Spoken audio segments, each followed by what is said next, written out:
Well, greetings and welcome to April Fool's Day. It's Coeur d'Alene City Council, and the surf is up. I want you to know that. Good.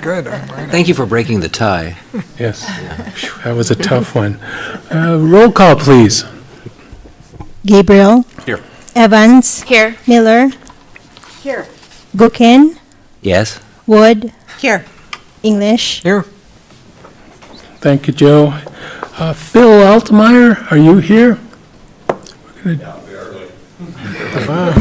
We're going to rise for the invocation. Phil came all the way from the Union Gospel Mission. We appreciate you coming, Phil. Yeah. Thank you.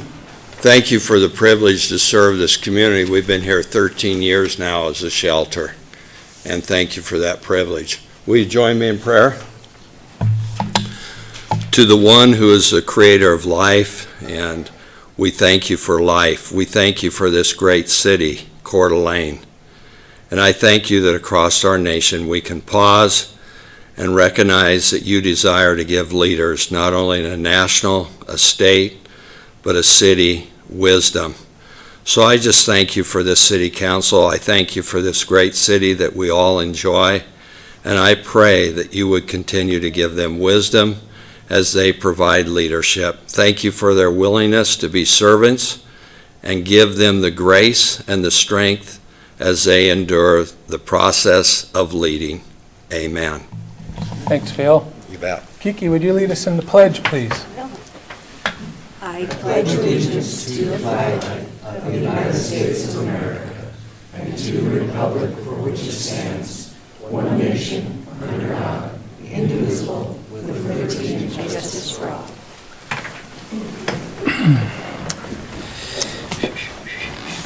Any amendments to the agenda, Council? Hearing none, moving on. We have a proclamation for Fair Housing Month. Jennifer Smock is supposed to be here to do a little presentation about what this means. Are you here, Jennifer? You can come up, and Kiki's going to read the proclamation. Do you want me to do that first or hear from Jennifer? Yes, please. Okay. Whereas, on April 11th, 1968, President Lyndon Johnson signed the Civil Rights Act of '68. The '68 Act clarified the prohibition of discrimination regarding the sale, rental, and financing of housing based on race, religion, national origin, sex, and as later amended, disability and family status. And whereas it's been 57 years since the enactment of the 1968 Act, and the community of Coeur d'Alene continues to work together to uphold the fair housing law and the principle of equal opportunity on which it is based. And whereas this month is deemed Fair Housing Month and should be a celebration of laws and efforts of citizens to remove impediments to equal housing opportunities and to emphasize and ensure the rights of all citizens in an effort to provide housing choice, and whereas equal opportunity housing can best be accomplished through leadership, example, education, and mutual cooperation of all these affiliated with real estate industry and the public. And whereas the City of Coeur d'Alene supports the ongoing efforts of the many organizations, housing and service providers through continued education and outreach in regard to fair housing. Now therefore, Woody McEvers, Mayor of the City of Coeur d'Alene of Idaho, hereby proclaims April 25th as Fair Housing Month in Coeur d'Alene, Idaho, and asks the people to join in reaffirming their commitments to fair housing opportunities for all and to wholeheartedly recognize these rights throughout the year. Thank you. And I'll present this proclamation to Jennifer, and Thank you. Jennifer will say a few words.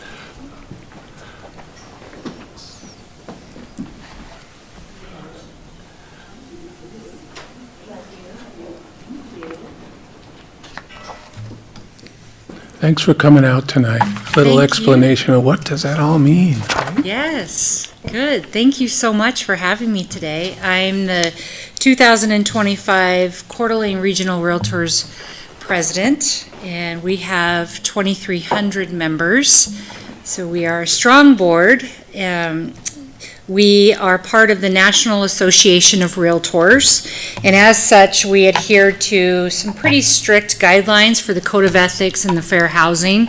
So this being Fair Housing Month, of course, we are all taking courses in regards to the fair housing And within NAR standards, we have to adhere to that, but also on a local level. So every 3 years, we take a code of ethics class. We also take a fair housing class as well, and those are in conjunction together every 3 years. So that's mandatory for us to be able to keep our licenses in the state of Idaho. So on the national level, we take a course with national, and then we take a course with our local. So we have National Association of Realtors, Idaho Realtors, and then the Coeur d'Alene Regional Realtors. And so we have to adhere to all that. When we first get our licenses, we all have to swear to a code of ethics and adhere to that, and we have a standard of professionalism that must be maintained. And we have a board of grievances that actually, if somebody does something that doesn't adhere to the code of ethics, we have to be accountable for that. Within our board, we have a community outreach committee that is tasked with doing activities within the community to put forward some great aspirations for different events. This year in 2025, we're doing a rampathon. And so the goal of the rampathon is to build, I think we're hoping to do 20 ramps for individuals that need access to their homes. And so this is volunteer work through the Coeur d'Alene Regional Realtors. They get together, they meet, they go, and they build these ramps for these individuals. In the past, we've done some delivery of wood. We've got together and done the wood chopping, brought that to other people. So there's been a lot that we've done. Every single year we do an annual Realtor tournament, which is a pretty fun event. Last year we raised $9,000, and then the Realtor population put together another $1,000. So we had $10,000, and that went to Safety Net. This year we're donating to Family Promise, and we hope to beat that number by hopefully a little bit. Also, one of the things that we've gotten behind is the Miracle on Britain, and this is Maggie Lyons and Paha's initiative. So this is a group of realtors that went out and viewed this, and it's important for the realtor community to get behind it to understand what this is and how we can help promote it, because this comes from the community itself. And as realtors, we're very entrenched in what's happening, where land is available, and so the ideal situation would be we'd be able to bring more land to a project like this and continue this in perpetuity. So that's us as a realtor board. We appreciate it. Appreciate it. Any questions, council? Great job. Okay, thank you, appreciate For you. being here. All right, next up, we have Idaho Disaster Dogs update. Cody Moore is going to tell us a story about disaster dogs. And these are the good dogs, right, Cody? Of course. Okay. Hey,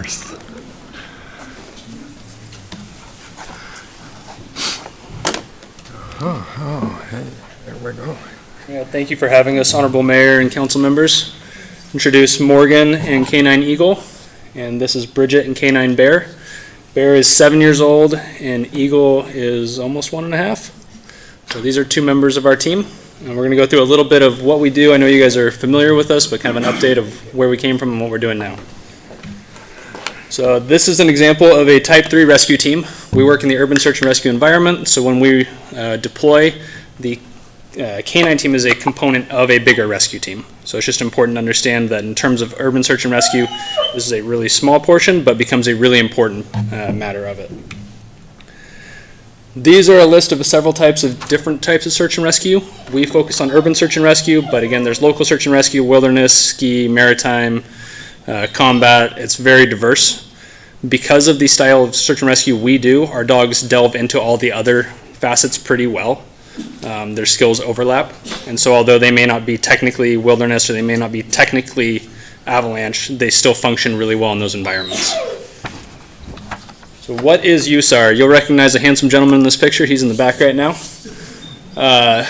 Urban search and rescue is focused on technical rescue and then locate, extricate, and medically stabilize the patients. So we're a big part of the locate part of that, and then most of our members are also medical staff and will help with the medical stabilization while we work on rescue to remove them from that environment. Urban search and rescue delves heavily into building collapse, terrorism events, natural events like hurricanes and earthquakes, And although we don't face a ton of that in Idaho, it's important that we are ready for those events. In addition, we respond locally, state, regionally as neighboring states, and then throughout the nation. So we technically are Coeur d'Alene Fire's K-9 team. That's where all our training focuses, and that's the entire mission behind the team. Everything else we do is a benefit that the city allows us to go and help our neighbors that are in need. But our main focus is to stay here. So we were established in 2005, shortly after 9/11, and then followed up by Hurricane Katrina. The federal government realized that we needed money for urban search and rescue and that we weren't supplementing these systems well enough to provide rescue and recovery efforts. Idaho established monies to develop 3 teams within Idaho. So we have 2 down in southern Idaho, and then we have 1 here in North Idaho, which is Idaho Task Force 1, which is the second name you'll often hear us under. Idaho Task Force 1 recognized the ability to have the K-9s on the team and the magnitude that could add to an event should we have to deploy. So because of that, in 2005, Chief Sells and Engineer Tisdall added the K-9 team to the program with the support of City Council and the Fire Department. That has grown into what's also Idaho Disaster Dogs, which is the other name you'll hear us under. That's our nonprofit name that allows us to fundraise because there's only so much money available, but the extent of money it takes to maintain the K-9s, their training, and everything they need is exorbitant at best. And so we're constantly fundraising, we're constantly going out and seeking grants and things to try and expand this capability and make sure we can still provide it for everybody. Of the 3 state teams in Idaho for USAR, we are the only one with a K-9 objective. And again, we deploy locally, so anything that I would consider North Idaho would be our local response. That all gets approved through the fire department. We're also a state asset. The state can request us for our state or surrounding states. And then about half the team participates on a FEMA team out of Seattle, and so we deploy nationally with them. All the dogs get certified, and we all certify all of them to the FEMA level, which in the world of USAR is the hardest and most rigorous standard that you can train to. So all the dogs train to that, and then that is literally, it's kind of like getting your license or your pilot's license. It's your entry to learn. And so we get to that level, which is already a really high bar, and then we consider that just the entrance to be allowed to start going. From there, everything becomes much more advanced training as time goes on to try and push these dogs into more limits. So when they're called upon, they have that exposure and that experience. This is an example of some of our dogs. We're missing Eagle up there, but in the top left, you'll see Firefighter Robinson and K-9 Joe, and then Firefighter Matchell and Scout, and then Bridget and Bear. And this is Nico Caballero and Lady.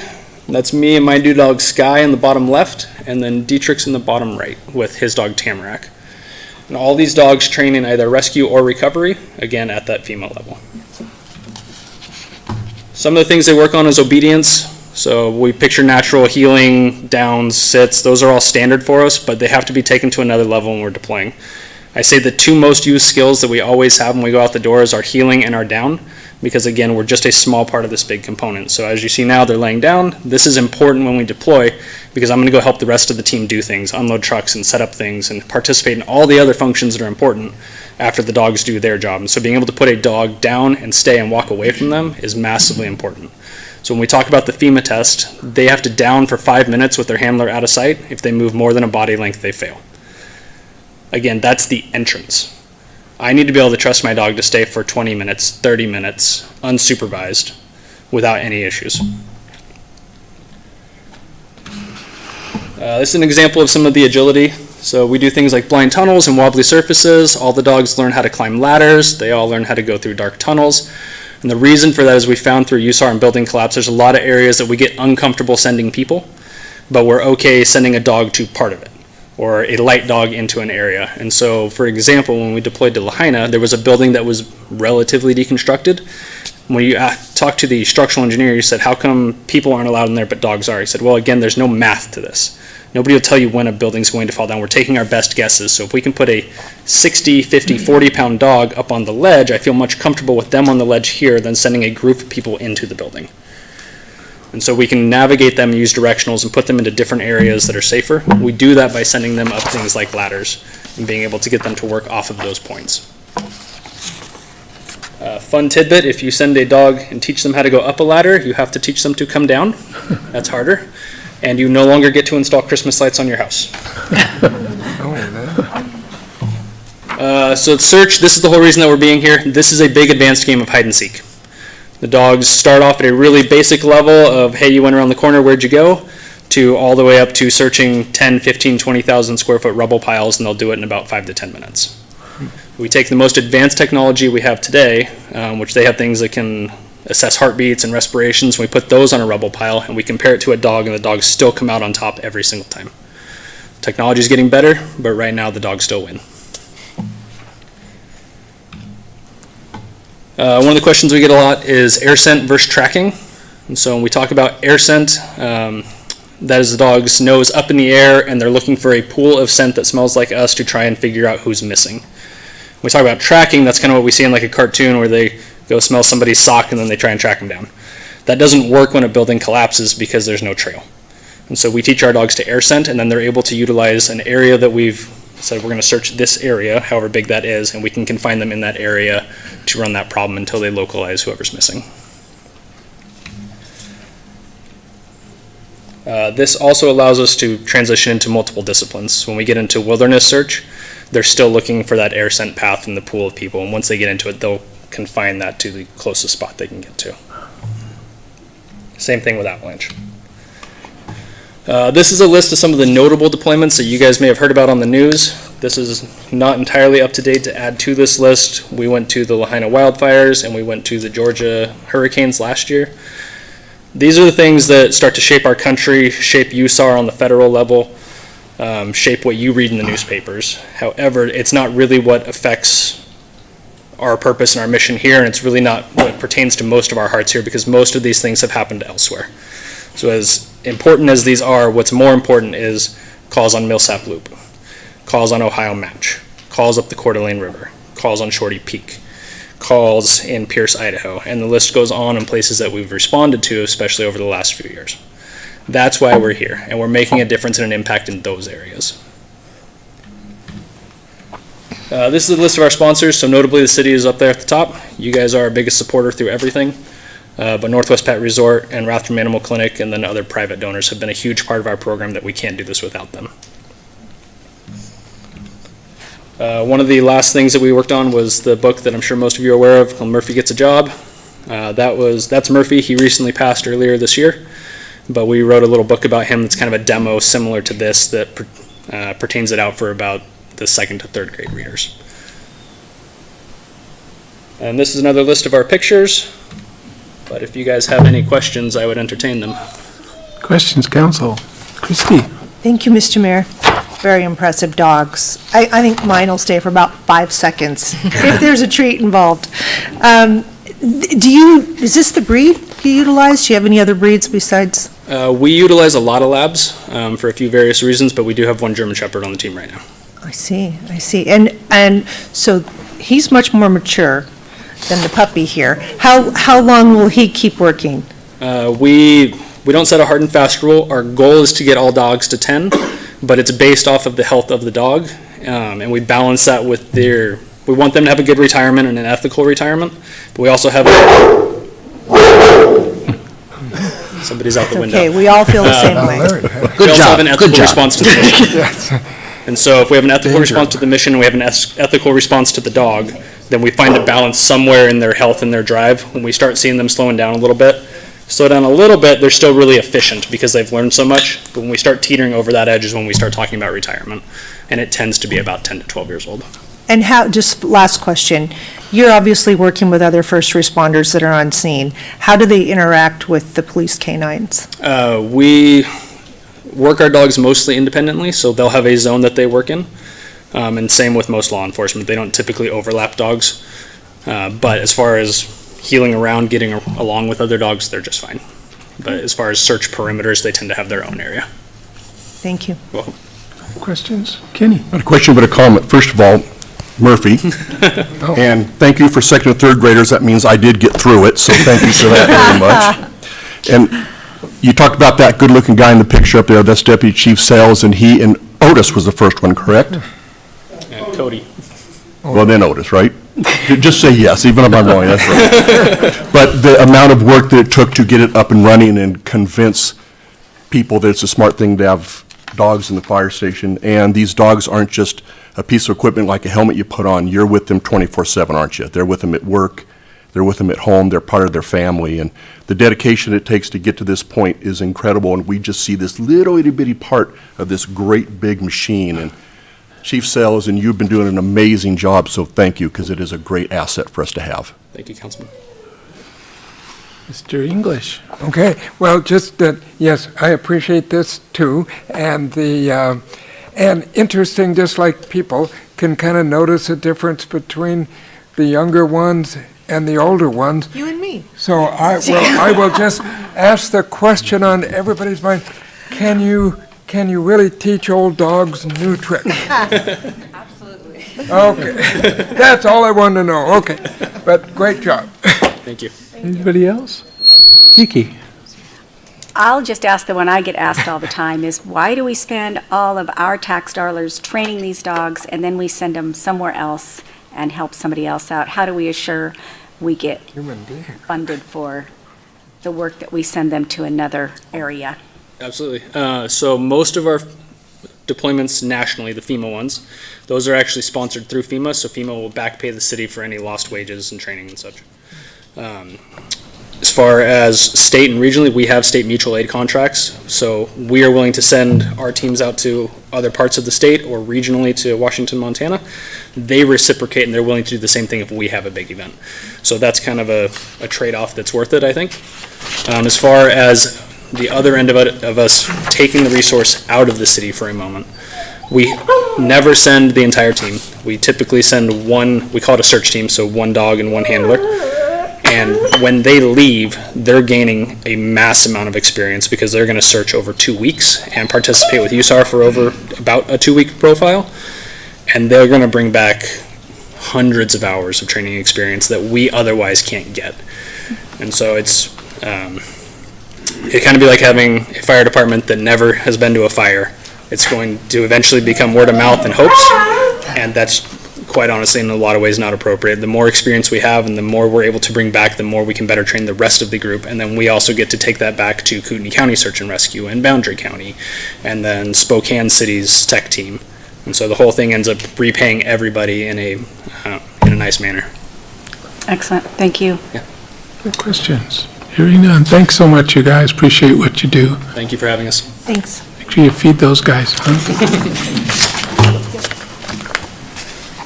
All right, we're going to move into public comment, and we have 3 minutes. Hopefully you'll come up and give us your best. I have a list here. As I call you up, if we'd come up.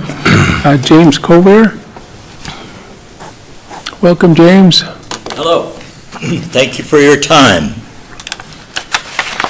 We were living in Post Falls since 2001, and last week we moved to your beautiful city to live out my years in a quiet neighborhood, North 7th Street, which has no speed limit signs from Harrison North. And everybody takes full advantage of that.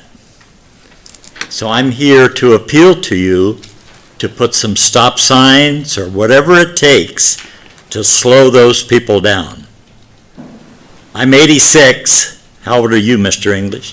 73, but I have a son, 67. Anyway, did, okay. I've been blessed with 36 grandchildren. My 11th great is supposed to be born today. So I hope to invite them over to play at my new cozy house on the 13th block of North 7th. But I can't have them in my front yard. I'd put their life on the line. I'm not going to put up with that. I can't. It's too important to me. I called the police department to see what they could do. And the lady that answered asked me what my purpose in the call was. After I told her, she said, well, I live on North 7th and we've had a problem. We've had that problem for years. So I said, well, what are we doing about it? And she didn't really have a very good answer on that.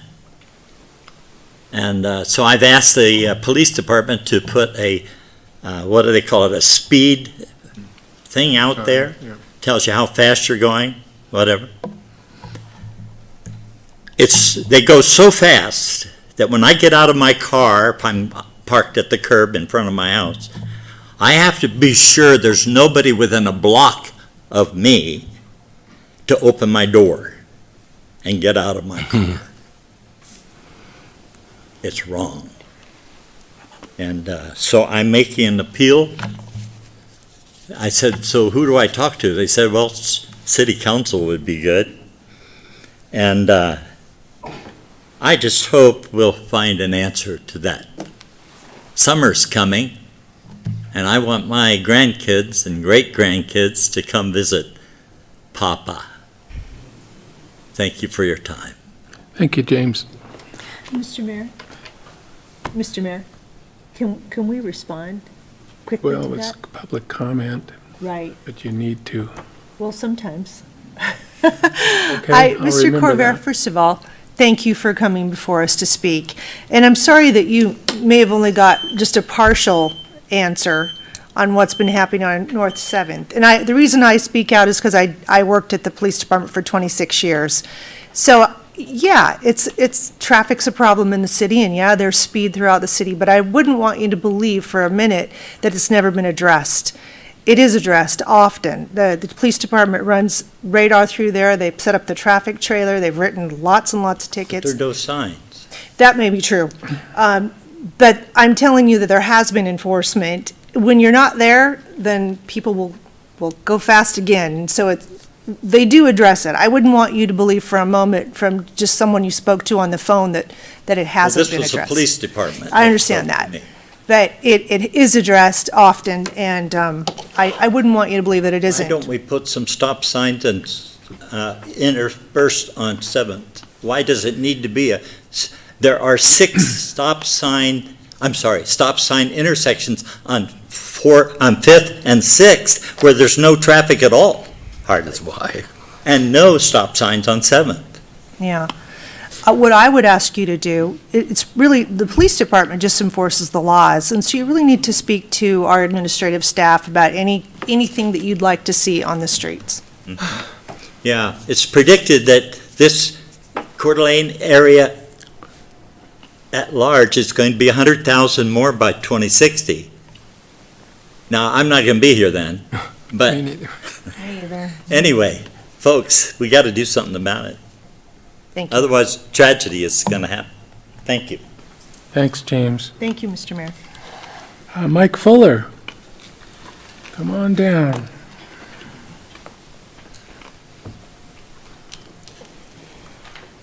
This is Denise Jessica. She's the chairman of our Bicycle Pedestrian Committee.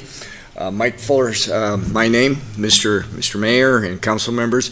We appreciate you addressing the issue with the sidewalks in Coeur d'Alene. You're going to be talking about that this evening, I believe. I've been in the Bike Ped Committee for over 6 years now, and we've been talking about sidewalks, repair and maintenance and upkeep for most of the period of time that I've been on the committee. And we've done some things to address it. Denise has organized an audit of the downtown area for the sidewalks that are in need of repair and issues for people that have mobility issues down there. So yes, we are talking about it. We thank you council members that have attended that session, which several of you have been involved, and we appreciate your insight in that.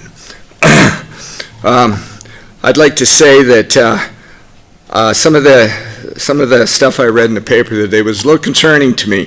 What I'd have to say is that walking in the streets is not okay for a lot of people, particularly people that are elderly and have mobility issues. So we're concerned about that. We want to see that addressed. The issue with new construction and developers doing that. If you go down Young, there's at least five new homes going in. 2 of them are on corners. Now, hopefully we're going to be able to get sidewalks, obviously, on the front of it, but down the sides would be good too, because this talk of sidewalks that go nowhere is going to continue to be a problem for us building enough sidewalks to make it safe for people. So, and those homes down there are going to be selling for probably well over $1 million. So I got to believe developers and homeowners would want to invest that in it. And I think it's very important that we as a city support that concept. We also, the characters of our neighborhoods, walking in the street, to me does not seem to be an option, especially in the winter, especially with people with mobility issues and that sort of thing. So the downtown area is in bad need of an upkeep in that. And we've done audits and for all of the times and developed corridors that need to be addressed around schools and places where kids are going and coming. So we need to see that, and we really would support the amendment to remove the exemptions from the required developers and owners to construct sidewalks identified in these priority corridors. We've got to start somewhere, and those are very important areas to start in. If Coeur d'Alene is going to continue to be a city of excellence, it should be a city of excellence for all people, not just for those of us that are fortunate enough not to have mobility issues. And, you know, we need sidewalks there and lots of repair of them, particularly in the downtown area. Denise, anything else? No, and a lot of you have been, or the majority of you have been with our wheelchair audits, and we really appreciate that. And so you've seen the hardship it is just to get around when a sidewalk is broken. But when it's not even there, and then someone in a wheelchair, for instance, or an elderly person has to wheel in the middle of the street because they have no other access to get anywhere, it's not right. We're in 2025, and you know, I mean, we could do better as a city. Thank you. Thank you very much. Appreciate it. Next up, Nick Bell. Nick, welcome. Thank you, guys.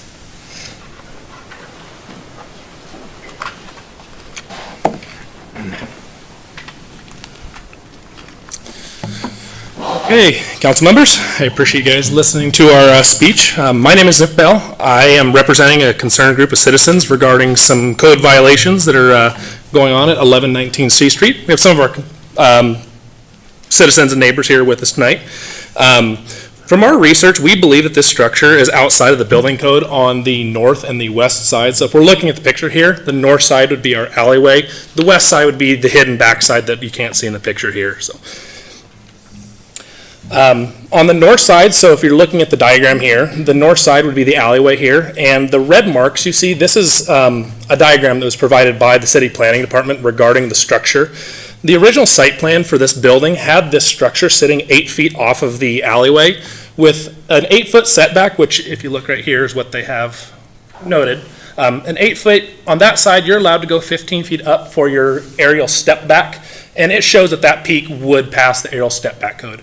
As the building was set on the alley or on the site, it's actually 6 feet off of the property line there, which would only allow the building to be 21 feet tall there. So you've got a corner of that building on there on the north side facing the alleyway that does not conform to the city step back code there. Furthermore, on the west side of the building, so looking at the diagram here, this would be if you're sitting in the alleyway looking at the structure there. The original homeowner submitted the plans on the left, and they did not provide any heights for this building there. But we can look at the building plans here, and if you look at number three, that shows a 14-foot tall overhead door.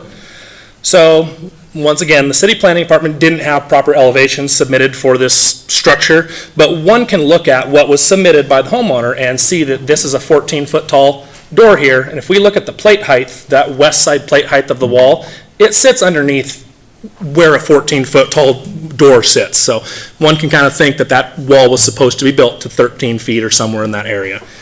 On March 5th, the homeowner sent a revised set of plans, and we can see that it was that structure was actually built to 17 feet 9 inches tall.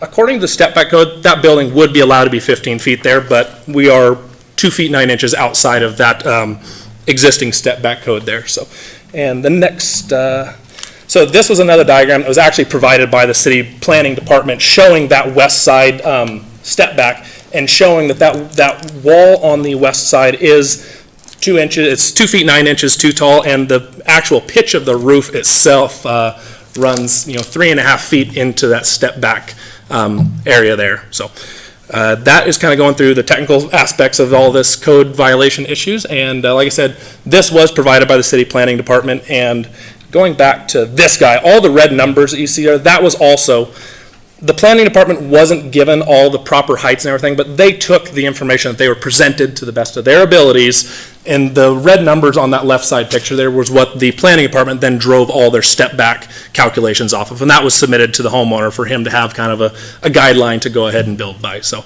that original set of plans, if the building was built to that set of plans, it would have passed the current city code. So. Thank you, Nick. Thank you. Mark Smiley.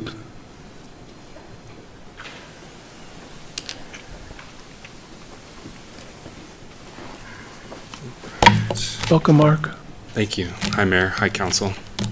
So my name's Mark Smiley. I'll be presenting an outline of the events, more or less just highlighted by Nick Bell, and explain the work that has been done to try to handle this matter internally with the City Planning Department. The outline of events are as follows. Initially, on November 25th, a city inspector noted that he was unable to verify the alley side setback and told the homeowner to pour footings at his own risk. Following in December of 2024, several neighbors inquired about the project with the City Planning and Building Department. Next, early in January 2025, during the framing process, further inquiries by neighbors were made, and various citizens were assured that it was code compliant. Next, on January 14th, a city inspector noted a out-of-compliance condition. Specifically, the height on the west side of the structure did not match the stamped plans previously provided. Following January 16th, the City Planning Department advised the owner contractor to stop construction, resubmit plans, adjust the structure, or apply for a variance. They also encouraged he have a survey conducted of his property to verify set and step backs. Following on January 29th and 31st, the city departments met with the owner and his attorney. They stated to us that at the time they requested he submit plans that matched the as-built structure, including the new updated site plan.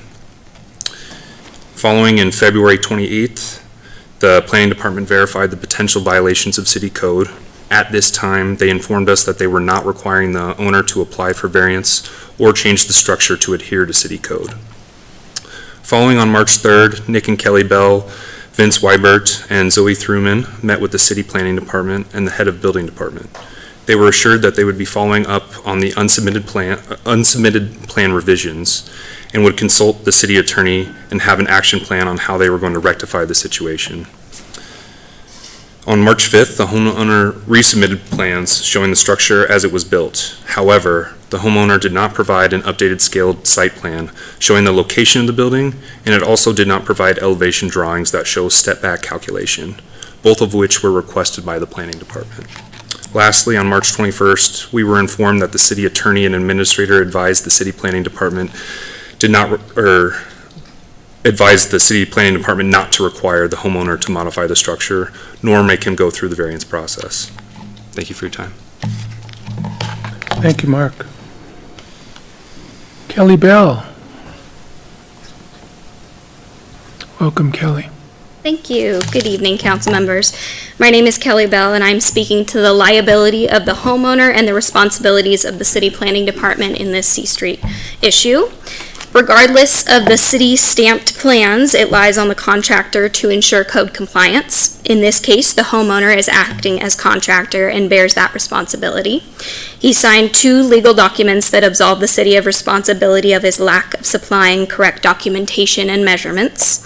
I could directly quote the city code to prove such if necessary, but in lieu of time, I will summarize that a permit does not approve violation of city code.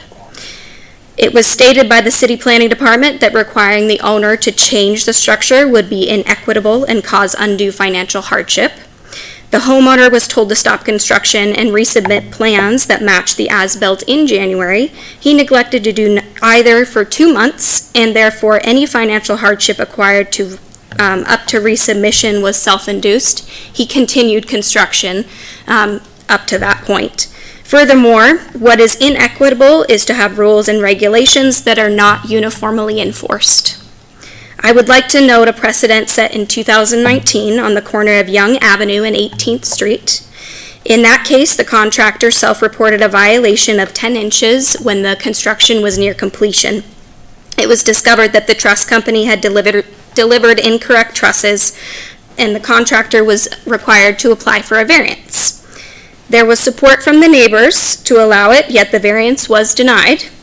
It is unfair to hold one party accountable for a mistake and allow others to break the rules when oversights, misinterpretation, and lack of understanding of the city codes is the cause for code noncompliance. Regardless of where a mistake or oversight is made, it is up to the contractor to adhere to the city code and ensure all measurements are accurate. It is the responsibility of the city planning department to ensure the code is upheld.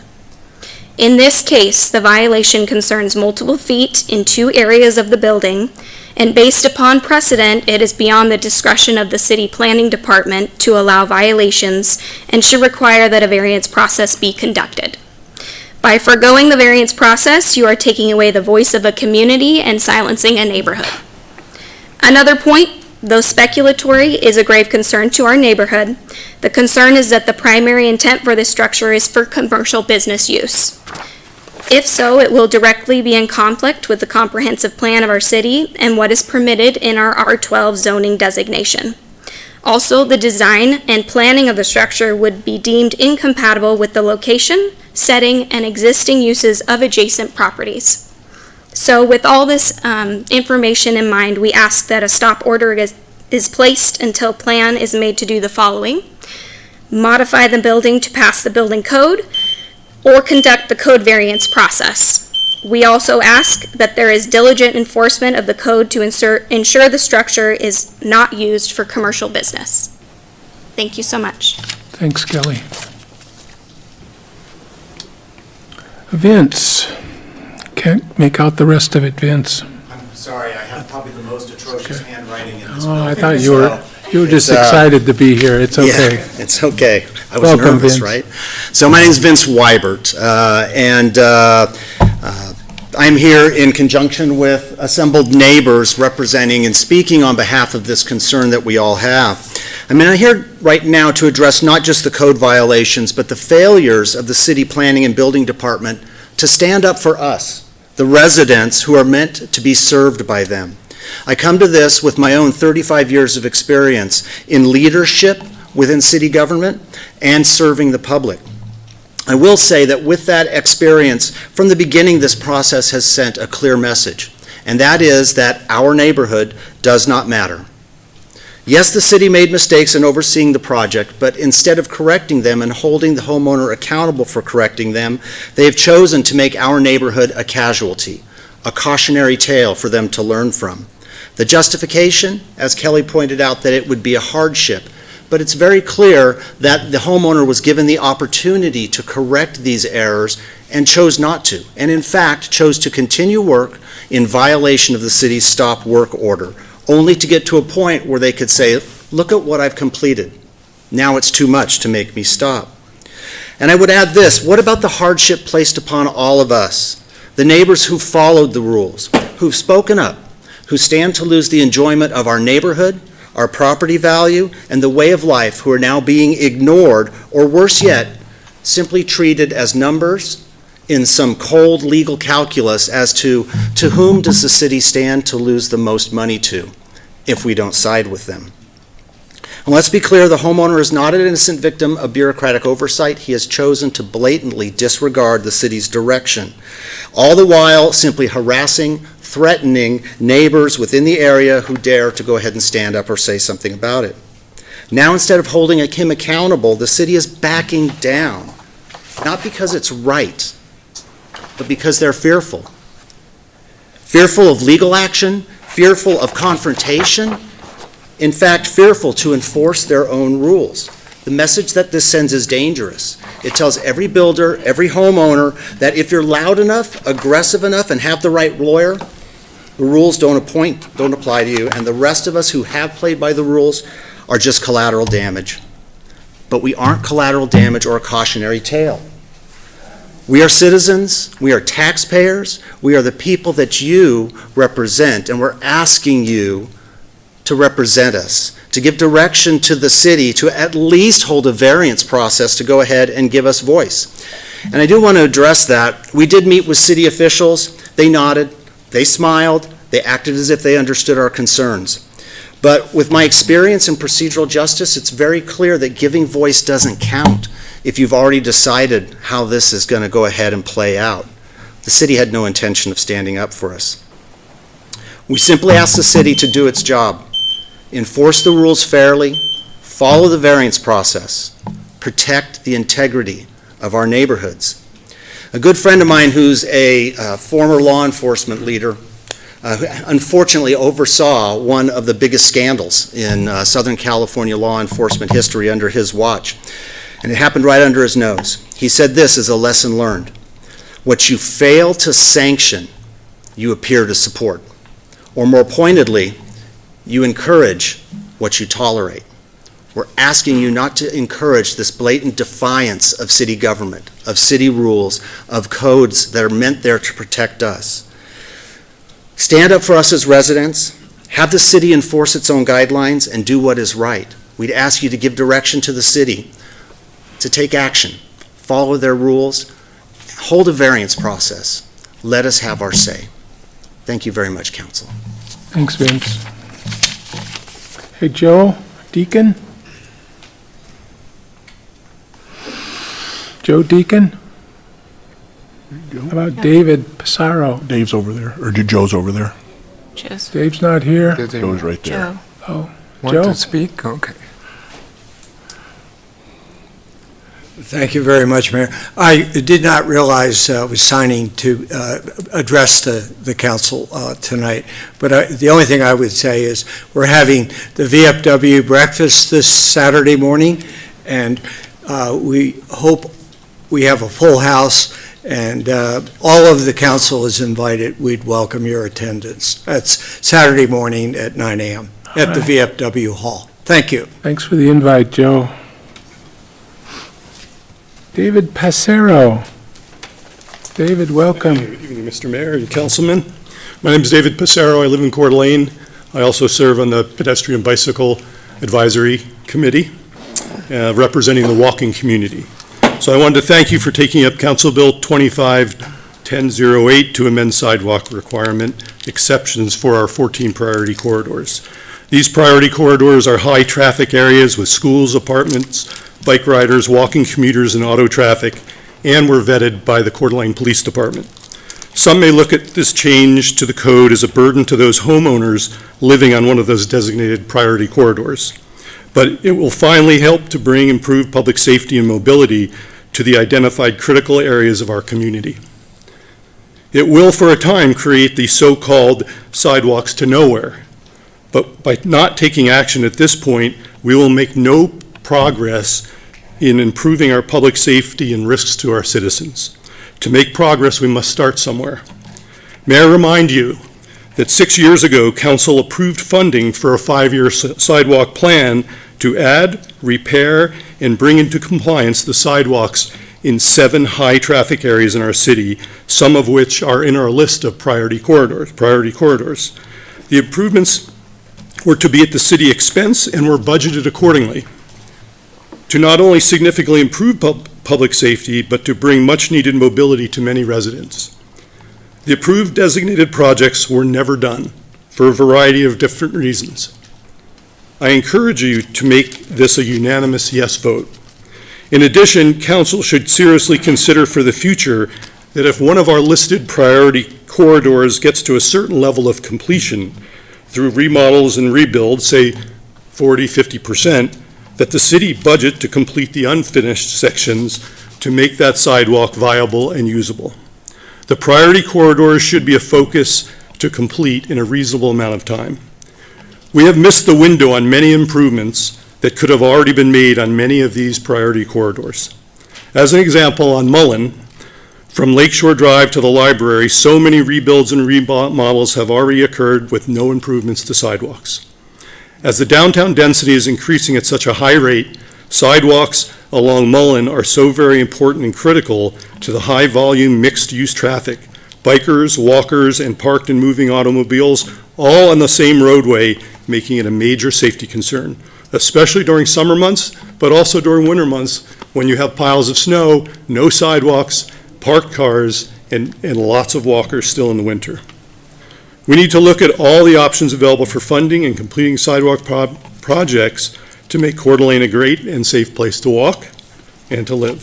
So thank you for your consideration. Thanks, David. Appreciate it. Allison Bell? I put my 3 minutes for fences. All right, thank you. David, I think, Taylor. David Taylor. Welcome, David. Thank you, Mr. Mayor and council members. My name is David Taylor. I'm the current president of Tubbs Hill Foundation, Friends of Tubbs Hill, a couple different names. And why I came tonight first was to verify that all the council members did receive our annual report. If you didn't, I have additional copies. And that was for 2024, which was an incredibly productive year up on the Hill. We were able to do a number of trails projects, also had a couple of our cleanups, and so it was a good year, accomplishing quite a bit. We're off to a great start in 2025. We've already had 2 trail days and working on a trail out at Corbin Point to make the beaches a little more accessible, and also get rid of some trails that are user trails. The other thing I would say is all of our information about both the report and events and volunteer opportunities are on our website of tubbshill.org. It's updated fairly regularly. There's just tabs for various parts of what all we do. And then the last thing I would like to do is thank the city council, the city government, and in particular, the Parks Department. It's a great partnership that we have with them. Through their leadership, guidance, opportunity to use tools, we're able to accomplish what we are. And without the support of the Parks Department, I don't think we'd be able to accomplish as much as we have. The other thing I'd like to thank is both the volunteers that volunteer on our projects. We need as many volunteers as possible. We're starting to age out a little bit, so we need to get some younger people along. The other thing I think, and depending on how much you walk on Tubbs Hill, there are individuals in this community that walk on Tubbs Hill on a daily basis and pick up trash. And I think Tubbs Hill would look far different without those volunteers out of the community on a daily basis going up and picking it up. Because if you looked at the graph in the report, there's over 370,000 people going by that trail counter that the Parks Department put out there. And so that's a lot of people, particularly in that core period of time in the summertime. And so it looks clean as it is because a lot of those volunteers that are out there on a daily basis on their own picking up trash. And that's all I had to say, and I do have additional copies if anyone didn't get one, and thank you for your time. Thanks, David. And our last one today is Richard Hartman. Welcome, Richard. Hello. Good evening, Woody, city council members, city administrator, staff. My name is Richard Fortman. I've lived in Coeur d'Alene for 33 years. I graduated from Lakeland High School, went to North Idaho College where I was a student body president and worked with Christy Wood. After graduating, I attended Boise State University, graduating with my bachelor's, and I'm currently working on my master's at Washington State University. I worked seasonally for the city of Coeur d'Alene for 5 years. Then I finally earned a full-time position with the street department where I worked for almost 3 years. I'm the former vice president of LCA and safety committee member of the Coeur d'Alene Street Department, so former, right? So currently not working there anymore. Leaving the city was something that I did not want to do. I love my job. I love the people that I worked with. I cared deeply about the community. I believed in the mission, but I had to leave because the numbers just didn't add up. Let me explain. So every 2 weeks, I made $1,400. That's $2,800 a month. Now we do a little bit of math. My rent's $1,300, phone bill's $100. There's one check. Next check, groceries, $800. I like to eat. Gas, $200. Truck payment, $300. Car insurance, $150. And now I'm $50 in the hole. Unfortunately, this does not cover things like birthdays, Christmases, Thanksgivings, no emergency car repairs, no giving back to church, no saving for a house, no daycare, no school clothes for kids, no hobbies, and no work boots for when they wear out. So I wasn't living, I was surviving, unfortunately, and after dedicating all the time to the city, I still wasn't able to provide for my family, let alone myself. I don't care what other cities are paying.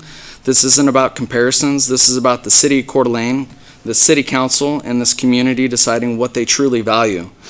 Let me ask you a question. Do you believe the people who maintain your streets, plow your snow, provide you with clean drinking water, give you a beautiful place to play in the park, and get rid of the stuff that's in your toilet, do you believe that they should be able to live here? I think so. Or is this community and this job only meant for those who already have money, own property, don't have kids, or moved here from out of state? By living in this community, we enter into a social contract and understanding that public servants should be able to afford to live in the place that they serve. And right now, that contract is broken. I understand that the city's tight on money, but that didn't happen overnight. This was a result of decades of decisions, maybe not the best ones, but they were decisions, like not adjusting impact fees, not raising taxes, and not keeping up with inflation. And let me remind you, the city employees were not greedy. Twice, they were asked to give back their COLAs for a little bit of breathing room because the city was unable to maintain what they were paying. Now the city is in a financial situation where they're trying to play catch-up with a geo bond to replace outdated equipment. That should be in the budget. The city has not made the right long-term financial choices, and our employees are paying the price. Please take this as an opportunity to do better. I know that you really are, and you guys work very diligently, but I just wanted to let you guys know what I was doing. The city is about to enter contract negotiations with two entities, police and the LCEA. Make the city of Coeur d'Alene a place where employees can afford to raise a family and call this community home. Actually, that went a lot faster than I thought it would. I must have read pretty quickly. But I'm just going to say, if you have anything that you guys want to collaborate on, I think I have some great solutions, and I'd be more than happy to sit down with any one of you. I'm not a part of the LCEA anymore. I'm just a citizen at this point. But I care deeply about the community, and I care deeply about everybody that I work with. So Troy's got my number. Thank you. Thank you, Richard. Thanks, Richard. Good luck over there. Thank you. All right, moving along. Announcements, council. Mr. Mayor, I would just ask for a follow-up with our city administrator on the C Street neighborhood, if we could have some sort of follow-up on that to council, help us understand if there will be a variance process coming forward to council, just if we could just have some follow-up on that. I know we're not prepared to really discuss it, it's not on the agenda, but I feel like we can't just leave it hanging here. So if we could get something back. And Mr. English. And I would second that just discussion, as I heard that tonight, and, I want to have a forum where we can, okay, this is going to be on there, we can talk about things, and we can, as I was thinking through some of that, way back when, and got into law enforcement and stuff, and there was this kind of thing that they'd talk about what would a reasonable and prudent person do in a situation, and if I came across where, whoa, you might be doing something, you better halt, I would stop dead in my tracks to make sure I'm not going to throw away my time and treasure. So I think, whatever that process is, I think we need to do that, and I would also just say, following up on, I think the last speaker about, budget time and all of that is coming, and so we do need to be looking at the different groups, and just fair warning that as library liaison person now, talking to them and some maybe combining of some part-time people into something, but I'll be looking out for the library's corner, so, okay. Anyone else? Hi. Good. Thank you, Mr. Mayor. I want to take it up a notch. I would like a discussion item on the next agenda for us to review this. I'd like to see our building department head and our planning department head who aren't here.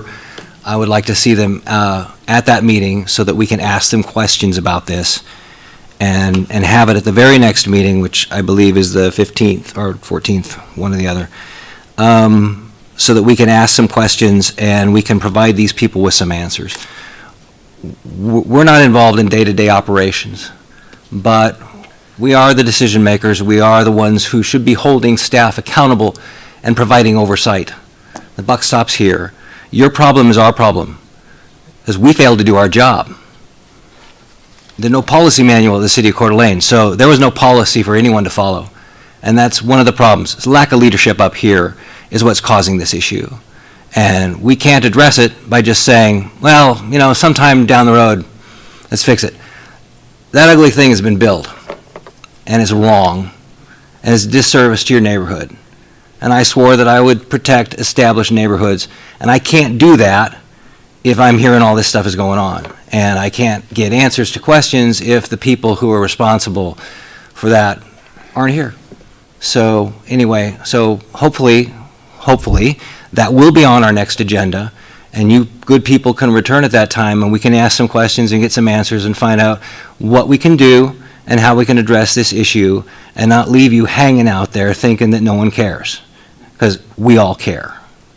But I want you to get that message. Thank you. I'm sorry, we can't really interact at this point in time. So, but you can send me an email and let me know what's going on.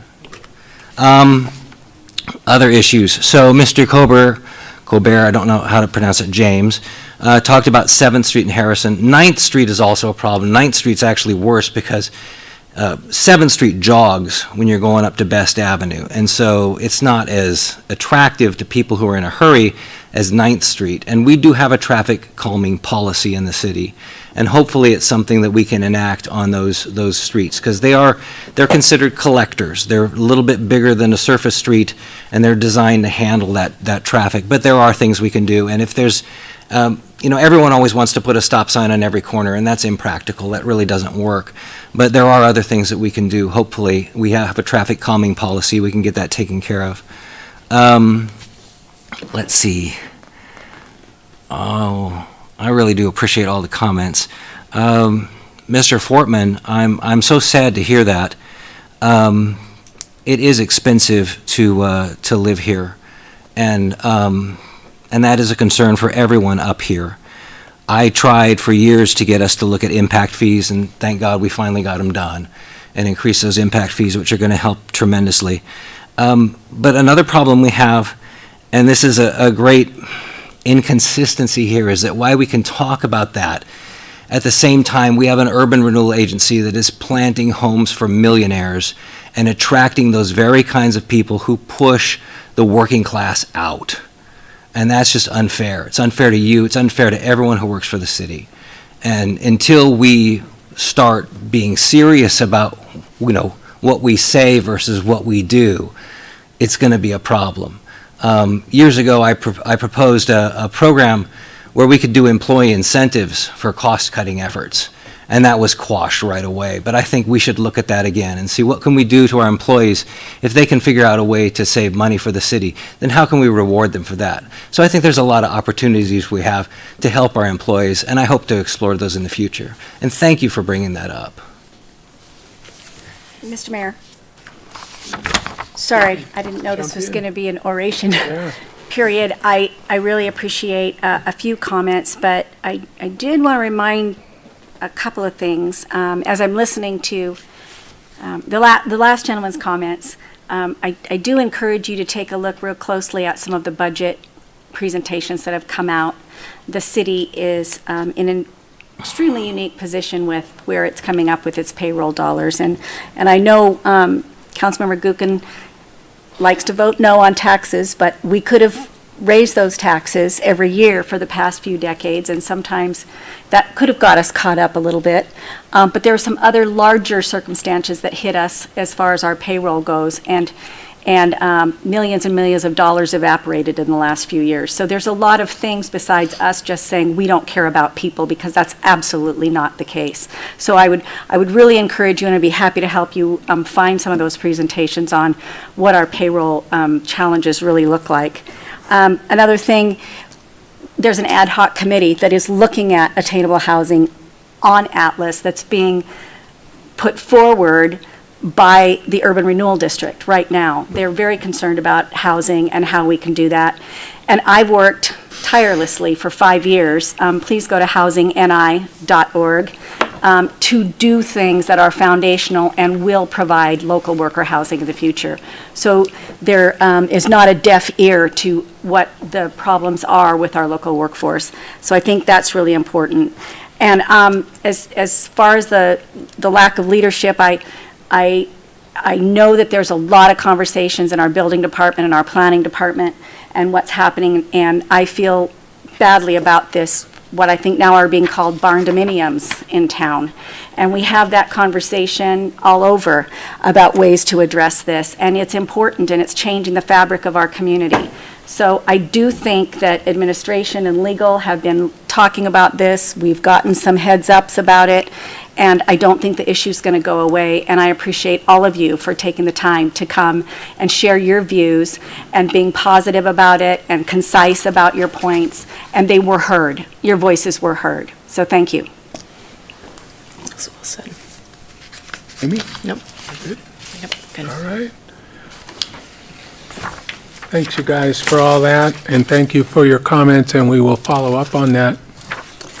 Well, here's a positive note. I have awards for 3 council people who have been here for 10 years. Peggy Miller, welcome to the 10-year-old girl. Oh, geez, thank you. I appreciate it. It feels just like 20. I know. Amy, 10 years. Thank you. And thanks. And the old guy down at the end, they kind of put all your years together. Oh, Okay. okay. Congratulations. I think Okay, it's well, McDonald's thanks. Okay, yeah. fries and a burger or something. Okay, Trying many to save thanks. money. And we appreciate all the years, you guys. I know it's not always easy, but mostly it's fun. Look at all the good things. Moving on, look for consent calendar, please. Mr. Mayor, I'll make a motion to approve the consent calendar as presented, including resolution number 25-013. I'll second. And moved and seconded. Discussion. Hearing none. Roll call, please. Wood, Yes. Evans. Yes. Miller, Aye. Gabriel, Yes. Gookin, Yep. English. Yes. Thank you, guys. Motion passes. Other business. Todd Fisher, all the way from Street Department. Thanks for staying up so late, Todd. Good evening, council members and mayor. A little bit of a different direction here. We have a big project going on currently on Government Way that is upgrading 10 intersections. We're trying to squeeze an 11th one in. We think there's some extra dollars with that grant money that we can do it to another tired intersection. Through this process, it creates a lot of used parts. Typically, to get rid of those parts, it actually costs us money. A lot of them, the photo here, right here where the cursor is, most of those, they look okay there, but they are beyond use. They leak water. They're in that age group of 30-plus years, and really there's not much life left in them. So those, we will recycle what we can, and the rest will have to go to the landfill. We had reached out to some local agencies, and apparently the city of Lewiston is looking for used signal parts. So we would come to you tonight to look to donate some of this stuff. It doesn't have much value. Again, it would cost us money to get rid of it. They are willing to come up here and pick it up. These brackets and the signal heads here, they have a need for them. They don't have funding to upgrade their stuff that's even older than ours. we're generating close to 300 used signal heads off this project, so it takes up a lot of space, and I'm happy that they can use them. They also are looking at our signal cabinet, so that's one of them. I think they're hoping to take 4. These are an age, we don't use this equipment anymore, so the new stuff that we're putting in does not even plug into this. So it's an older cabinet of 30 years. It looks pretty good. It has a decorative wrap on there. They're made of aluminum now. That's an old steel cabinet. Still works. It just doesn't fit our equipment, so we don't have a need for it. So I'm happy that they are interested. They're willing to come up here and pick it up and take it to its new home. I would take any questions. Questions, council? I got to tell you, I'm excited to see this type of stuff happening, especially when you can give it to another city to use. And thanks for the pictures. I mean, this is really cool. Thank you so much. I struggled finding you pictures, but we did our best. It's important to tell the story that, we help each other around here every chance we get. Your beet juice, which isn't beet juice anymore, but it is not. You help the school districts, and I mean, we try and be good in the community, Thank you so much.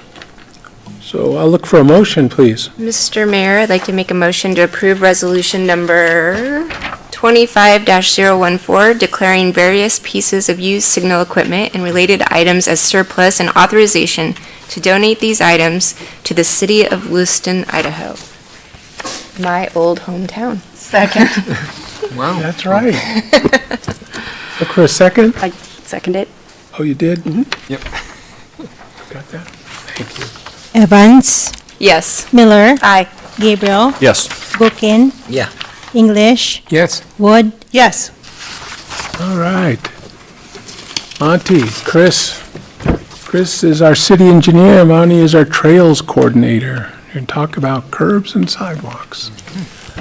Thank you, Mayor and Council, for having us before you tonight. We're teaming up on this presentation because both of our requests are interrelated.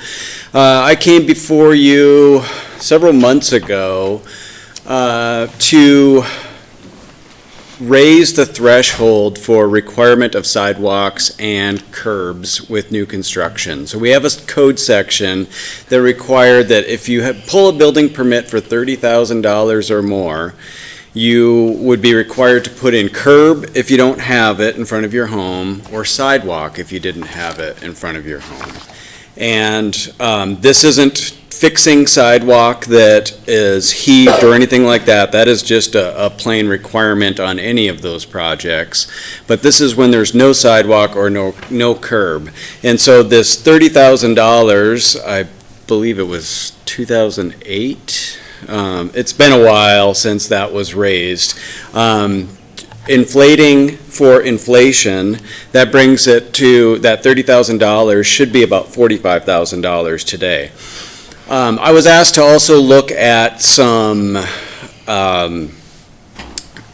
exceptions for to make it so that it's more, sorry. So that the value of the sidewalk improvements aren't unproportional to the value of the construction. And ADA has a 20% number out there that they allow for, as saying that's about the maximum that someone should pay. But when you start getting into the weeds on that, you're like, well, it's 20%. What if it only does 3/4 of the length of the property? Do we require them to put in 3/4 of their sidewalk and not finish the sidewalk? So, to avoid getting super complicated on that, I'm proposing that we just stick with the $45,000 threshold, going from $30,000 to $45,000. But also there was a desire to have some exceptions, and I don't think that they would relate to priority corridors, but exceptions of things like if you're just replacing your shingles or your windows or your siding, those aren't really home improvements, improving the value of your property. So those things likely shouldn't be triggers for installing sidewalk or curb. So that is what I'm proposing that we go with. with these code amendments, and I would stand for any questions on that. And I don't know if you want to hear Monty's presentation before. We listen to what you just addressed. Anybody questions? Just real quick. Any? Help me, I don't think I quite understood one part of it. If the permit is 45,000, Yes. so, and help me, and I was paying attention, I swear I was, but what do we do if the amount doesn't cover the whole sidewalk? Like, what do we have to pay for the sidewalk again? Help me figure that out. So sidewalks, this is if your building permit is $45,000 or more. So say you have a $100,000 building permit that you're pulling to put on an addition on your house or something like that. Then you would be required to put in sidewalk along your frontage. And it could be as little as 40 feet, it could be 100 feet, depending on how much frontage you've got, which can really add up. But that's why we wanted to raise that from $30,000 to the $45,000. I don't know per foot how much that would be for sidewalk replacement. Depends on the contractors and the construction industry at the time. So that way, if you have a flood in your house, it's not going to trigger you to build sidewalks, because it's expensive. Right, perfect. Thank you. Dan? This way. Okay, just, I'm not sure if this is the point, I'll put it in and then we could answer it now or later, but the whole issue of, kind of sidewalks to nowhere kind of a thing is that I see this as a, truly is a life safety kind of an issue. And we trigger, if we're going to do some things, and there's got to be some triggers in there, and, back when they, if they were going to upgrade and they still had aluminum wiring or something, well, you got to put in better, and so I have no problem whatsoever if we have, here's a new sidewalk, and then there's a spot where it's not, because I'm of the same feeling that some of the folks who talked about is you got to start somewhere, and I think the more that you have, the more it's going to be likely to, neighbor kind of following neighbor, and well, we weren't really going to do it, but let's, it'd be nice, our kids want to walk on a safe place too, and, or our grandkids, so, anyway, that's what I'm thinking about that, so. Christie? Thank you, Mr. Mayor. Chris, let's clarify just one more time, because I actually did have one of my neighbors ask me about this when they read about it in the paper. I'm in a typical older neighborhood in Coeur d'Alene, some sidewalks, there's one in front of my house, but farther down, it just stops. And across the street, for some reason, I guess it was up to the builders back then. But the question was, you say if they're just doing what we would call maintenance, a new roof, which could be very expensive. I don't think it'll meet 45,000, but if they're doing a roof, they're doing their windows, those are maintenance issues. Altogether, what if it exceeds the 45,000? Those should still be exceptions to this because they are just maintenance. You're just replacing what's there. You're not expanding your square footage of the home or anything like that. So I would call those exceptions to that. Okay, thank you. Amy? This may be a Monty question, so if so, just I can wait. But I'm looking at the ordinance and the amendments, and on page 3, it says the exceptions in this section shall not apply to the following priority pedestrian corridors, and it lists several here. Is that all of the pedestrian corridors? Are they all included? Yes. So all the 12 we have are. Okay, so we made sure to get them all in.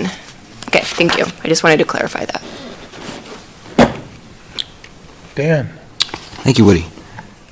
So just to be clear, you said that there's an exception that if someone's just doing a roof or siding, that they wouldn't have to add a sidewalk unless they're on one of these streets. Correct. So those streets up there that are in green, you're going to be doing a new roof, you have to do a new sidewalk. No, I'm sorry. No, the maintenance issues should be an exception regardless. The exceptions in this section shall not apply to the following priority pedestrian corridors. Those. What am I missing? So when we talked about exceptions before, it was an exception in the code for if you're 450 feet or more away from a sidewalk, you don't have to build one. And so it being triggered at 45 moves it up, but I actually hadn't heard about these other exceptions. So if that's going to be written into the code, that would also apply to these priority corridors. I would think it needs to be it needs to coincide with the existing ordinance, however you change it to, as far as like once it's triggered by either 45,000 or these are exempted because they're not a major tear down and rebuild, then they wouldn't be required to put sidewalks in either. That's how I feel. See, the goal for us is not to put the onus on your regular homeowner to go out and build these sidewalks. It's more people that come in and tear down a house and build $1 million house, and they have a sidewalk on this street, but not on this street, and they find this little loophole so they can save a couple $1,000, and for 30 years, there's no sidewalk that's going to do it. I understand what you're saying. I want to be clear here, though, and I'm not, which is, if I live on Honeysuckle Drive, between East Best and 4th Street, and I put a new roof on my house and I don't have a sidewalk, I have to put in a sidewalk. I don't think it would ever be 45,000, but yeah, that's whatever Chris is saying, as far as making these other exemptions, yes. All right. It would be triggered with whatever triggers the regular ordinance. Just want to be clear on that. And building permits.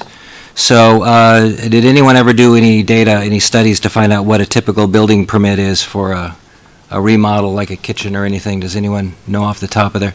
So we still don't know why. 45,000 was just chosen, good extrapolation of $30,000 with inflation. Correct. Okay. Originally, I wanted it to be like a percentage of the property value, because obviously, if you have $1 million home and you want to redo your kitchen, it's probably going to be a lot more than if you have a home that was built in the 1920s and you want to redo your kitchen. So we're not really, there's no sliding scale here, it's just going to be the flat 45K. Correct? Correct. That's what I'm correct. proposing. And we could change that if we wanted to. I mean, it's just, because all of a sudden, if you hit that threshold, now I spoke to a concrete contractor yesterday, because I wanted to find out what the impact would be to a homeowner if, you're going to be doing a kitchen remodel, which is probably going to cost you $80,000. How much more are you going to have to pay to add a sidewalk if you don't have a sidewalk in there? And he quoted me all these for linear feet, but I wanted to get a ballpark figure. And he said anywhere from $8,000 to $12,000. The problem with that is, not only does that add to the cost of what you're going to do and potentially change whether you're going to do it or not, which we saw happen at Safeway, but because it's a mandate from the city, there's no deal here. I mean, you have to get it done. The iron fist of government is coming down on you, and you have to get a sidewalk based on the value of your building permit.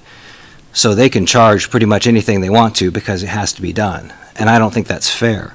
I understand the purpose of why we want to do this, and we're putting a burden on a homeowner.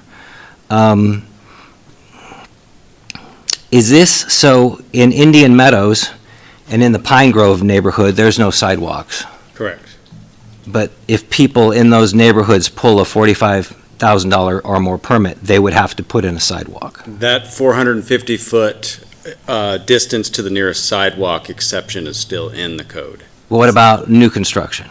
I mean, the tear downs, is the tear down, I mean, because that was the argument here, was that what Monty just said, which is someone's going to tear down an old home and build like that earlier thing we saw. They're going to have to put in a sidewalk, correct?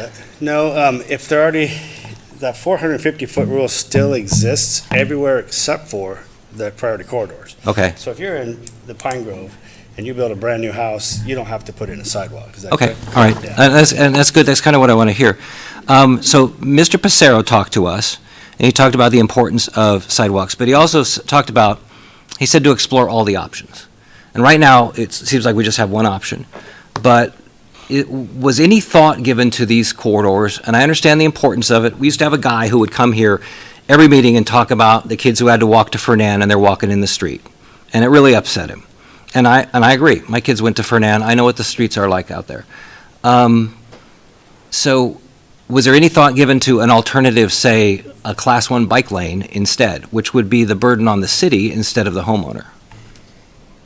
We do have a couple areas that have a bike lane, but not a sidewalk. Uh-huh. And that's one of the things we really would like to fix, like on Mullen. Mhm. Because past 15th, there aren't consistent sidewalks.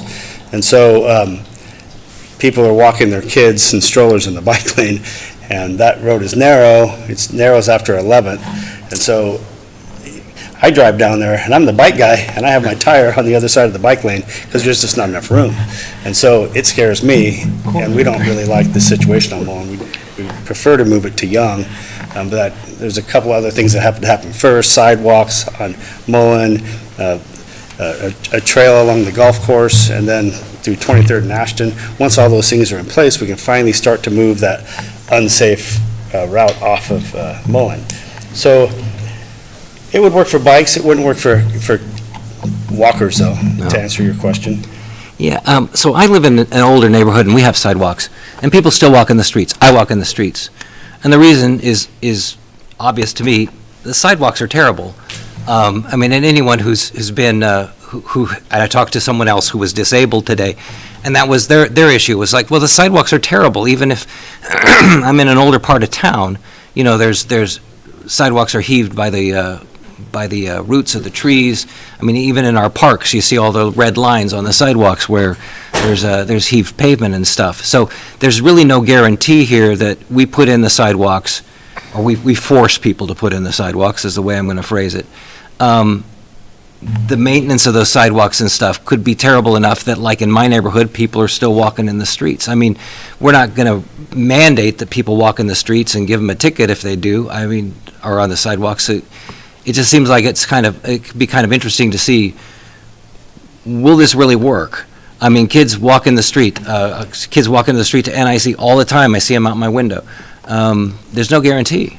Well, and I think a lot of that has to do with the volume of traffic on certain streets. Mm-hmm. So neighborhoods like yours and mine, people do walk in the streets a lot because there are pretty low traffic volumes on it. But in some of these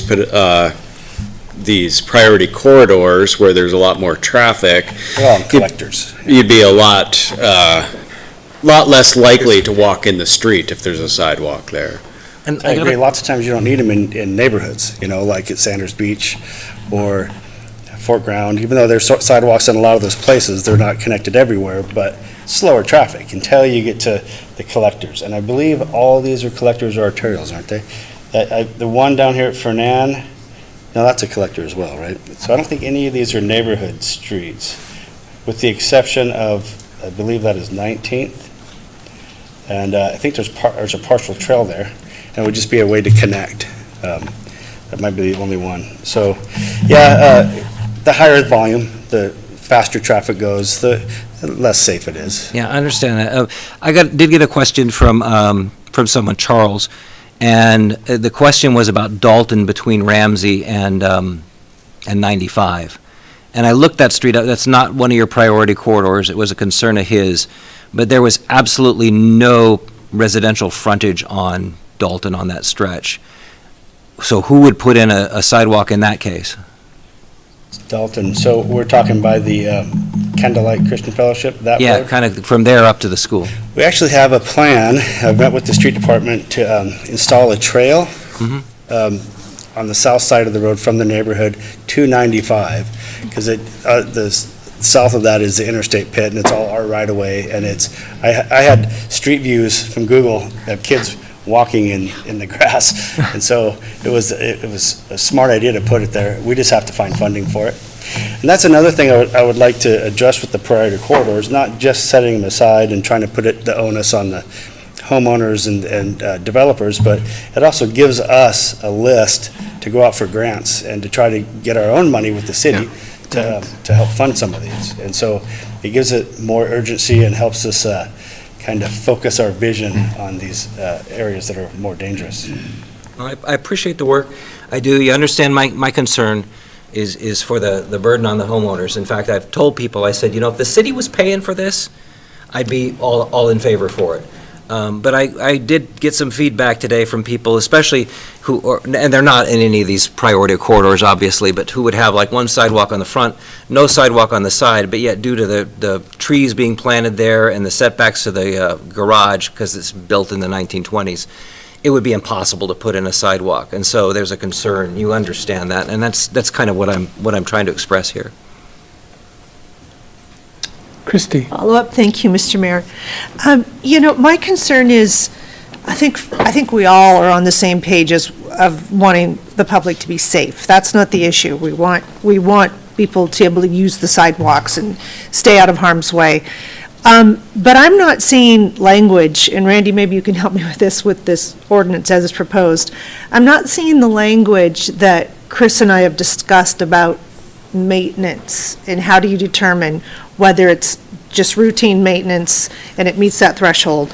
And then Dan brought up, which is a fairly good point about maybe it should be a sliding scale.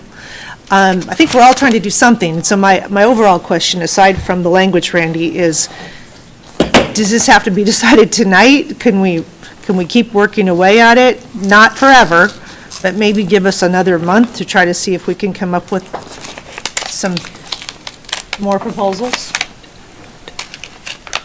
Well, the language isn't in there as specifically as you have suggested that I can see, at least in the ordinance sections that we're amending. In the sidewalk ordinance, however, it only applies for buildings that are being constructed or buildings that are being altered. And you can interpret that to mean that just a replacement of a window, a replacement of a roof is not an alteration of the structure. That language is not in the same code section for curbing and could be added to that section. I think that's important. You and I both know that language in codes are everything, because people will interpret it how they want to. And so I think we just should be that specific. So my question is this something that we could bring back? I hate to delay it, Mr. Mayor, but it seems like we have some questions. There's no urgent timeline, is there? Is there any urgency here? Are we going to come up with something worth another meeting at it?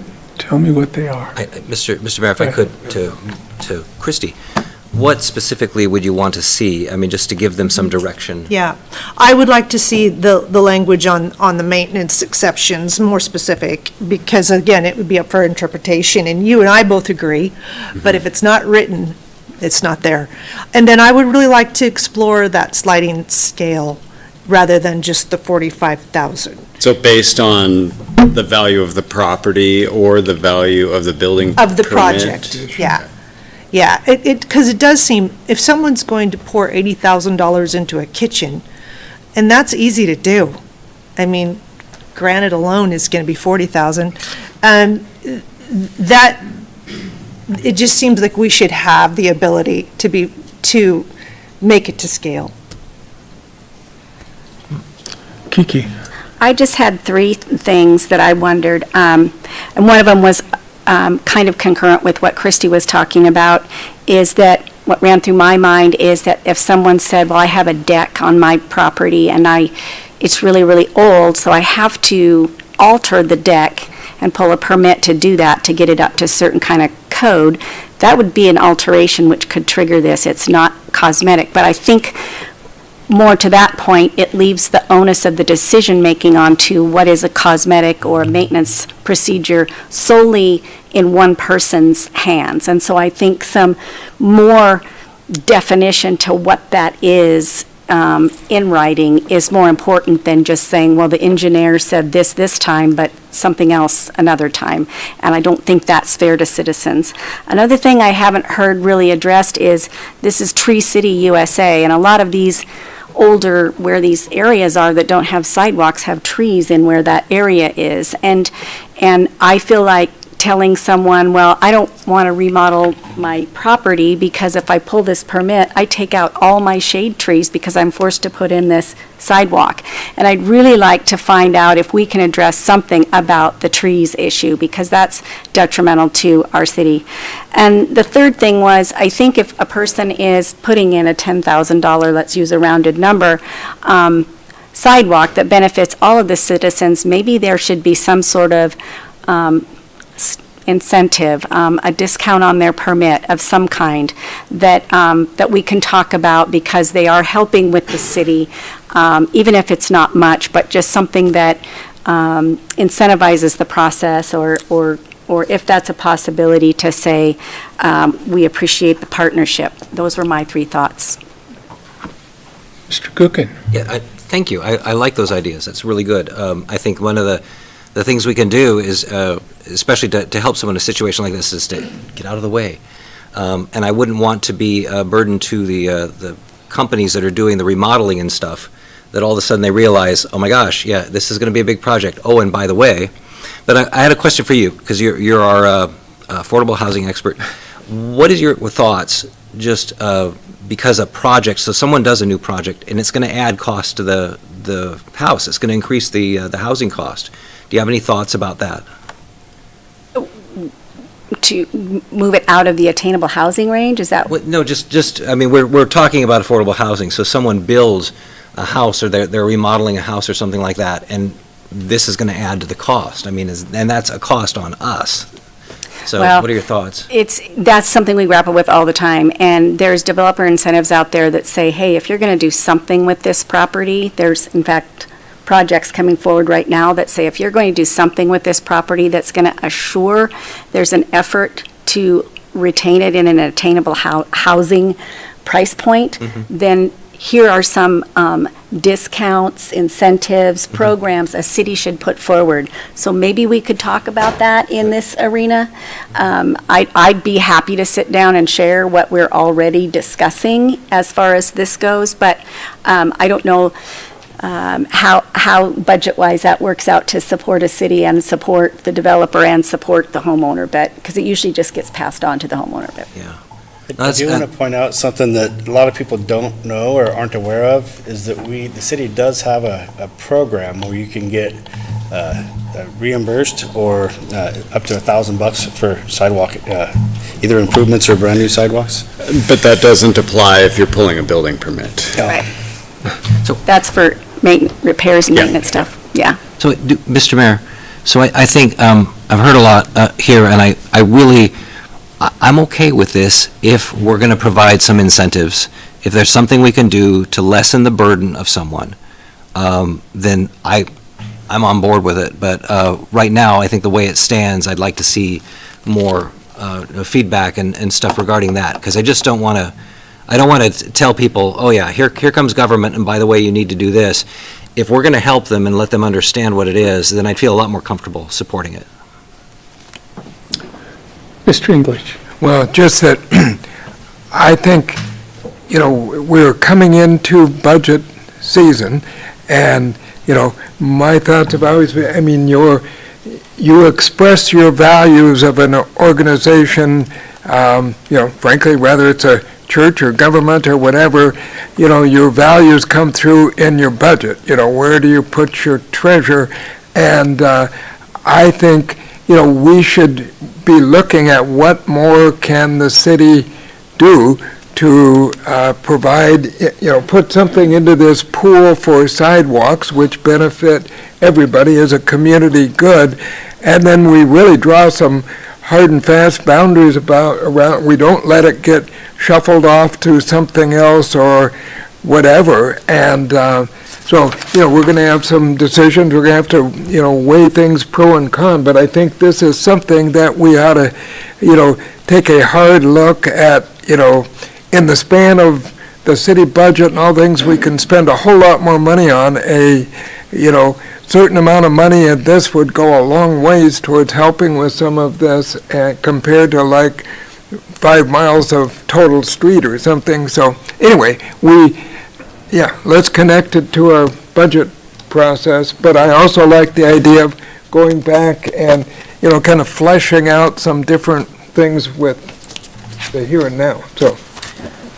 On that note, Mr. Mayor, I would just make a motion to table.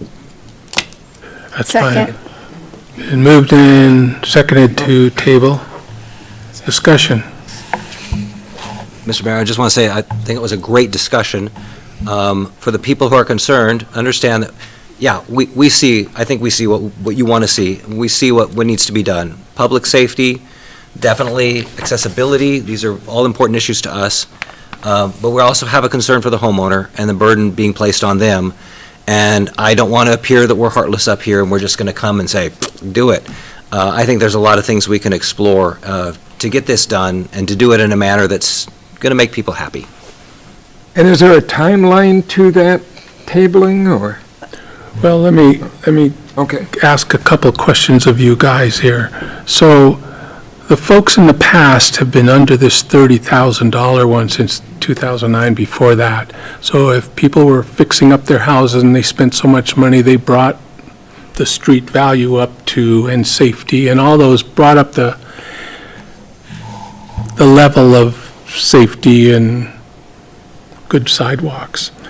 So now we want to raise that, and you're saying that, well, the people now shouldn't be burdened with this. I'm trying to follow. I'm thinking the people that are doing the majors, buying the homes and remodeling, they may not have been contributors to this in the past. Part of why people move here is maybe the cool sidewalks in the right places and the trails and the bike lanes. Again, and I'm not taking away what you're saying, but it seems like it could go, how do we get there? Are you guys all going to write a little note and give it to staff so they know where you're going, where you want to go, and then they have to make it work? That's all I'm saying. It's easy to throw it out there and say, fix this, we don't like it, but how do they get there? Because this is just sort of standard business that we've done in the past, so just food for thought. Yes, Christie. Thank you, Mr. Mayor. I was just going to ask Chris and Monty, do you have enough feedback from us to maybe go back and rework this a little bit? I brought up my points, Kiki brought up hers, Dan brought up his, Dan brought up, and so we've all contributed. Do you have enough Well, I was direction? going to ask for clarification. I was making sure I understand what you're saying. You're okay with the priority corridors, you're okay with the increase in cost. What you're really looking for is to make sure that we're trying to put something in there that protects the regular homeowner from barely meeting that threshold, and it's a maintenance thing to maybe exempt them under certain circumstances, and that's what we have to go back and work on. And describe the maintenance. Yeah. Don't leave it Yeah. for interpretation. Yeah, and just so you're all aware, right now throughout the rest of the city, they are required to do sidewalks already. These are just the areas where they're 450 feet away. So we're changing the whole code for everybody now, if we do that. But that's what we can go and address after tonight. Oh, okay. And some funding options too. Right. And the sliding scale possibly. Yes. Got notes on this? So I can ask at budget time for follow the, line item? We'll have minutes. You can watch the video. And then Kiki was offered to meet with you about incentives she's working on. Okay. That would be really good. But not trees. That's not but trees somehow. But Nick and I arm wrestle over that all the time. I'm sure, but I know that trees are important to the community, so. And we do work with Nick on a lot of these to see if the trees need to stay and how we could put a sidewalk around them. And Mr. Mayor, may I jump in on a couple of the numbers? So we talked about a sliding scale. Could we dive into that for just a moment? Because we looked at this as staff, and we know that the valuation of Coeur d'Alene has gone up tremendously in the last few years. So let's go with a $700,000 tax-assessed home. And they're going to do $100,000 worth of improvements, and they're going to add on to their master bedroom. That would trigger a sidewalk to be replaced out front, and let's say they don't have any sidewalk and it's $10,000. What are you thinking? Is that too much for that permit on a valuation? Or are you, since we raised the dollar amount of the improvements, we've taken maintenance away, I'm trying to get away from a sliding scale for a couple of reasons. One, I think we may have gotten there with the $45,000, calling it an alteration, not a maintenance issue. And simultaneously, what does the value have to do with putting in the sidewalk, since we raised the permit and we eliminated the roof redo, we eliminated the windows, we eliminated siding?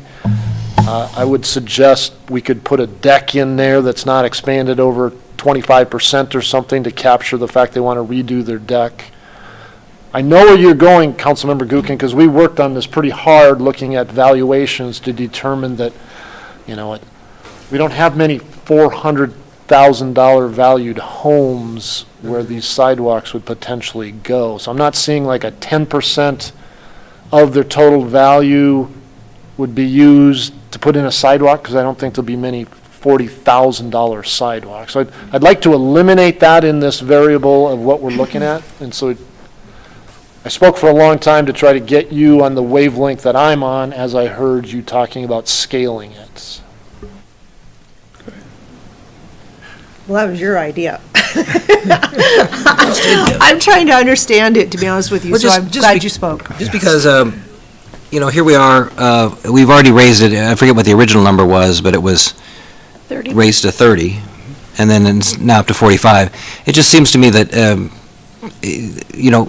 having a percentage seems to be a more logical solution, because then we don't have to come back and revisit this in, 15 years, when all of a sudden they're like, holy cow, you can't even change a tire for $45,000 or something like that. You remember in the United States Constitution, the value listed is $20. It's not a percentage, and therefore we have to revisit things. And that was just my thought, was it would make it easier on us as a percentage of the property valuation, and also that, that becomes a higher value, because a higher value home is going to be paying more for a remodel. Those are just my thoughts. And I know people can wiggle around it. We saw this, just earlier, how people wiggle around things here. So I would suggest we look at a reasonable cost for the new sidewalk. So let's say it's a $46,000 permit. It's all for a small renovation. In attempting to be as equitable as possible, I would suggest that a $23,000 sidewalk would probably take that remodel out. So that's where I was going to go with a scale to say, okay, 50% of the remodel should not be put back in on top Yeah. to add a sidewalk. I don't know, 40%, 30%, 25%. That's where I was thinking. I'm trying to get to the scale that you're suggesting, so Okay. we don't overburden a remodel, stop the remodel, and have that issue. Can you, so that we're not here making sausage for the next 10 minutes, can you just summarize that and present it to us when we submit our ideas to Monty and Chris, and so we can understand, where you're coming from, and then I think that'll make it That would be the way I'd like easier. to go with the scaling, so that Yeah. we can stay away from tax assessed and try to manage what our purpose is, which is not to overburden a remodel. Yeah. Yeah. Blow it out of the water. Thank Very you. good, thank you. And just to add one more, is when you do that, I would appreciate, which sometimes you've come, because I think 50% way too high, 25 is probably too low. If it was me picking, I'd do about 35, so about a third, but maybe give us a couple of options of what that would look like. But I do like that methodology, so. So we're in a kick it down the road, and it's been, Table, the word is table. And it doesn't have to Did be we forever. vote? Or- If Next month's great. If we can- whenever they get it done. Yeah. Right, Okay. Yeah. So it's Thank you, been John. moved and it's Hopefully been soon. seconded, so you Did want we to do a vote roll or call, not? please? Gabriel, Yes. Gookin, Yes. English, Yes? Wood, Yes. Evans, Yes. Miller. Aye. Thank you all. Look for adjournment. A motion to adjourn? Second? And moved and seconded. All in favor? Aye. Thank you, everyone. Elon didn't win his. Here's that.